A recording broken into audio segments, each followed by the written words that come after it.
नमस्कार दोस्तों। फोकस की वैल्यू हमारी लाइफ में कितनी ज़्यादा होती है और फोकस कितना ज़रूरी होता है, ये हम सभी जानते हैं। लेकिन हम में से बहुत लोग फोकस नहीं कर पाते और जब हम मेडिटेशन करने भी बैठते हैं तो फोकस की ही वजह से हम मेडिटेशन को नहीं कर पाते। और सिर्फ मेडिटेशन ही नहीं, फोकस आपकी लाइफ के हर एक चीज़ में इम्पोर्टेंस रखता है। चाहे आप पढ़ाई करते हो या जॉब करते हो या कोई भी सिचुएशन में आप हो, आपको फोकस की ज़रूरत हमेशा पड़ेगी।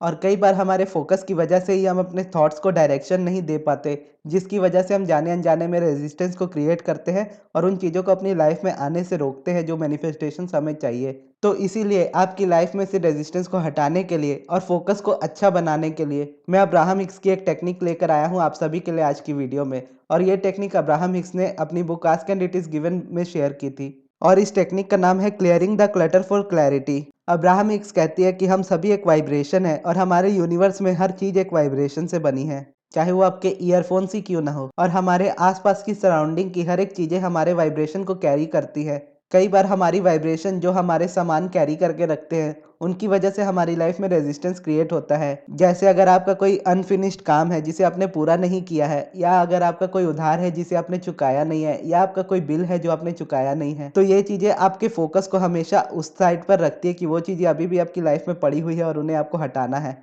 तो इसीलिए clearing the clutter for clarity में सबसे पहले आपको ये चीज़ें देखनी है कि आपने कौन से काम पेंडिंग करके रखे हैं जिन्हें आपने पूरा नहीं किया है। चाहे वो होमवर्क हो, कोई बिल पेमेंट करना हो, या किसी और की कोई भी चीज़ की पेमेंट हो, या कोई लोन हो, तो आप इसे जितनी जल्दी हो सके क्लियर कर दें ताकि आपके माइंड में ये एक्टिव ना रहे और इसे रेजिस्टेंस आपके माइंड में क्रिएट ना हो। और clearing the clutter for clarity में आपको दूसरा काम ये करना है कि आपको अपने सराउंडिंग में देखना है, यानी आपको अपने अगल बगल देखना है कि आपके आसपास कौन से ऐसे सामान पड़े हुए हैं जिन्हें आप बिल्कुल भी यूज़ नहीं करते और आप वो खराब पड़े हुए हैं, और ये चीज़ें आपके फोकस को ख़त्म करती हैं। अभी मैं अगर आपको मेरा ही एग्जांपल बताऊं तो मेरे सामने ही 2-3 ईयरफोन्स ऐसे पड़े हुए हैं जो एक कान से बजते हैं और एक कान से नहीं बजते हैं, और उन्हें मैं यूज़ भी नहीं करता हूँ, फिर भी मेरे सामने पड़े हुए हैं। तो मैं जैसे आपको ये टेक्निक बता रहा हूँ, इसके बाद मैं खुद भी ये टेक्निक करने वाला हूँ, और इसी कारण से मेरा भी मेडिटेशन में फोकस नहीं हो पा रहा है कुछ दिनों से। क्योंकि आपको पता होगा कि जब फेस्टिवल आते हैं तो फेस्टिवल से पहले तो हम काफ़ी अच्छे से सफाई करते हैं अपने घर की, लेकिन उसके बाद इसे एकदम टोटल भूल ही जाते हैं। इसीलिए clearing the clutter for clarity process के दूसरे स्टेप में आपको ये करना है कि आपको हर वो सामान देखने हैं जो आपके आसपास है, जो आपके यूज़ के नहीं है। और अगर आपके वो यूज़ के नहीं हैं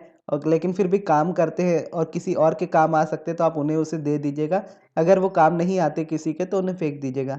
जैसे कोई पुराने कपड़े हो तो उसे भी डोनेट कर सकते हैं आप, क्योंकि जैसे मैंने कहा कि हर एक चीज़ की एक वाइब्रेशन होती है और हम में से हर एक लोग, चाहे वो इंसान हो चाहे नॉन लिविंग थिंग हो, हर एक चीज़ की अपनी एक लाइफ पर्पस होती है।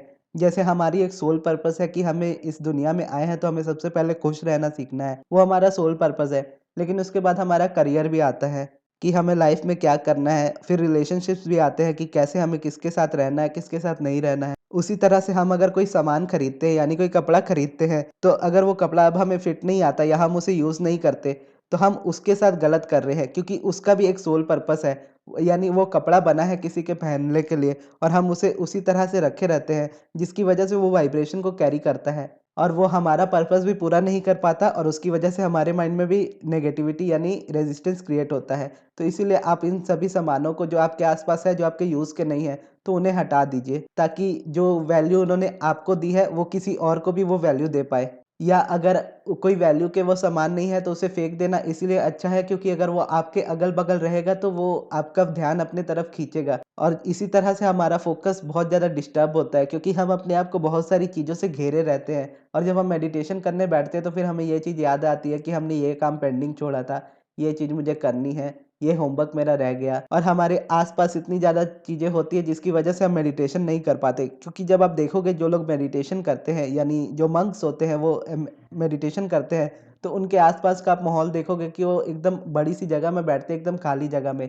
या तो वो नेचर को प्रेफर करते हैं या एक बड़ा सा हॉल प्रेफर करते हैं जहाँ पर सब लोग एक साथ बैठकर मेडिटेशन कर सके। तो इसीलिए ये clearing the clutter for clarity इतना ज़्यादा इंपॉर्टेंट होता है कि आप अपनी लाइफ में से हर उस चीज़ को निकालें जो आपके यूज़ की नहीं है। और जैसे-जैसे आप ये करने लगोगे, तो आप अपने अंदर से भी एक एनर्जेटिक फ़ील करोगे, और आप अपनी चीज़ें को डोनेट करोगे तो उसकी भी खुशी आपको होगी। और बहुत सारी चीज़ें आपके आस-पास नहीं रहेंगी तो आपका फ़ोकस ऑलरेडी क्लियर रहेगा, क्योंकि आपका रूम भी देखने में साफ़ रहेगा, तो आपको नींद भी अच्छी आएगी।